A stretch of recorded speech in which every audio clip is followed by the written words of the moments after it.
જય દાદા મિત્રો જય શ્રી કૃષ્ણ। હું ઉષા ગોહિલ આપનું સ્વાગત કરું છું। મિત્રો, આપણે ગુજરાતીમાં જ્યારે પણ તહેવાર આવે છે તો કંઈક સ્વીટ બનાવીએ છીએ આપણે। તો આજે મેં હોળીનો તહેવાર છે તો મેં આજે ગાજરનો હલવો બનાવ્યો છે।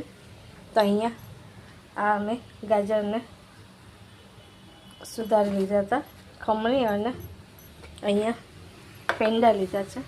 તો આ મેં ગાજરનો હલવો અત્યારે સરસ બની ગયો છે। તો હવે આપણે તેમાં પેંડા નાખી દઈશું જેથી માવાની જરૂર ન પડે।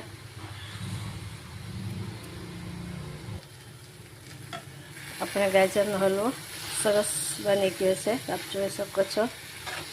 આપણે આમાં માવાના પેંડા નાખ્યા હતા તે પણ હવે મિક્સ થઈ ગયા છે। તો આપણે અત્યારે માર્કેટમાં આ ગાજર આવે છે તો આનો હલવો ખૂબ સરસ બને છે અને ટેસ્ટમાં પણ સરસ લાગે છે। તો ગાજરનો હલવો રેડી છે। અમારો વિડીયો તમને કેવો લાગ્યો શેર કરજો, સબસ્ક્રાઈબ કરજો, લાઈક કરજો। રાધે રાધે।